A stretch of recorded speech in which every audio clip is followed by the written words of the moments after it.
I'm about to say something pretty controversial, and let's address the elephant in the room first. Yes, I've still got my stitches in from my last fight. I'm getting them taken out later today, but the business isn't going to run itself. The content keeps coming. So the controversial statement I'm going to make is that you need to eat some junk food after your fight, and I've learned this not only from working with hundreds of clients, but also from my own experience over my 29 fights. And the reason this probably feels controversial or maybe even counterintuitive to go and eat some junk food after your fight is that the biggest issue in combat sports with nutrition is rapid weight regain after fights. Rapid fat gain between fights means you need to starve for your next fight camp. Calories are really low. You're going to be much more prone to binge after your next fight ends. And you often end up over the course of your career losing fat and losing muscle, regaining weight, most of which is fat and relatively little muscle.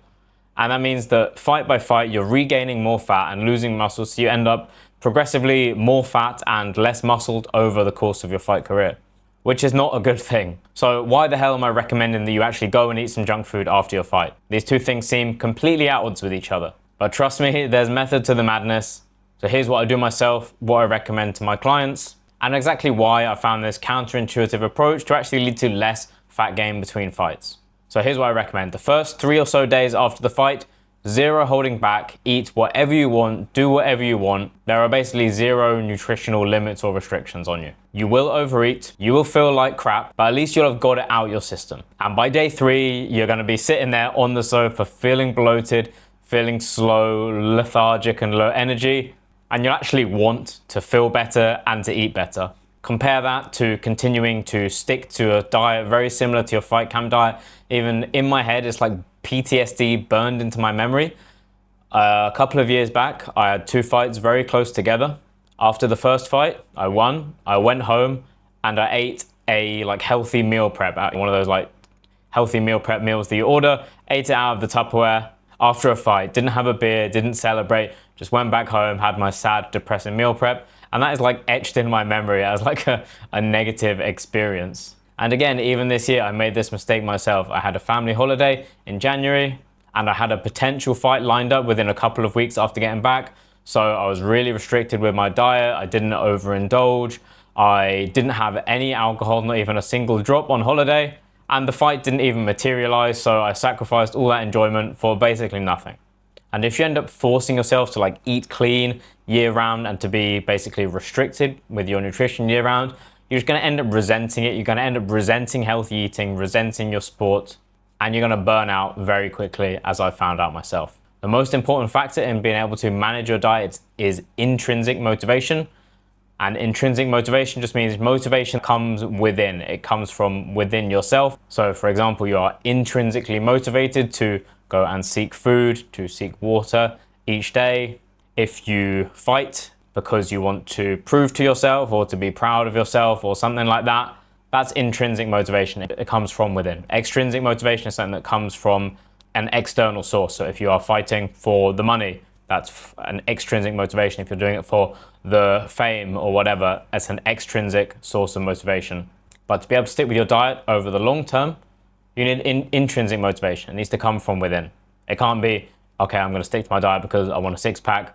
And obviously there are going to be extrinsic factors. I need to make weight. That's an extrinsic factor, an external variable. And it's never going to be 100% one or the other.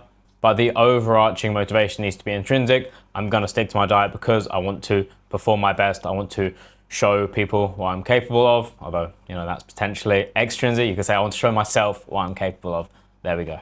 Anyway, I'm going off on a tangent a little bit. So the way you create this intrinsic motivation is by having a few days of horrendous indulgence, eating Biscoff out the tub, eating a burger and chips and then a pizza, washed down with a milkshake or an ice cream, and then a few beers on top of that.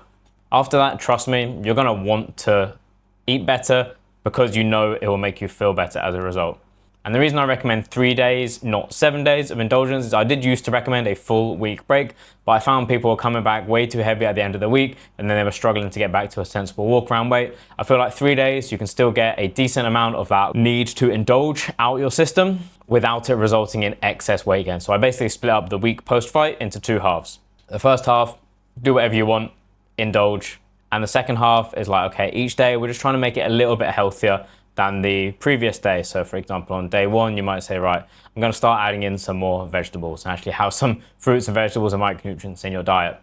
Then the next day after that, you might say, okay, I'm not going to drink anymore. I'm going to forgo the alcohol, or at least save it for the weekends, or 1 or 2 drinks a week rather than every day.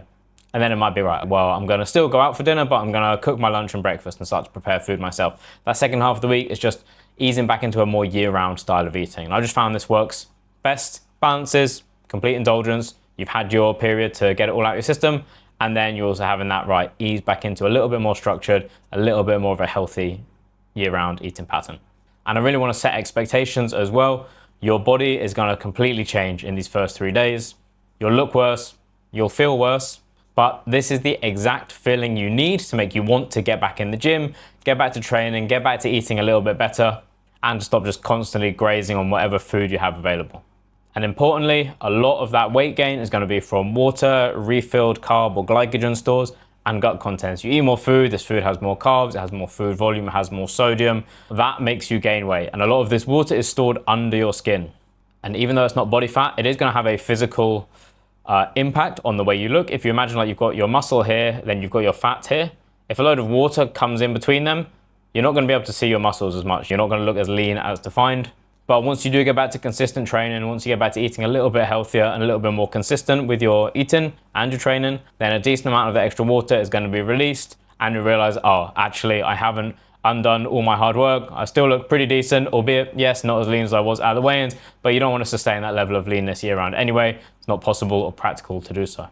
And post-fight is really where the art and the science come together of nutrition, and where my psychology degree comes into my client work every day. You need to balance, yes, theoretically what would be optimal in a textbook with actually what works from a behavioral and a practical standpoint when it comes to working with real humans.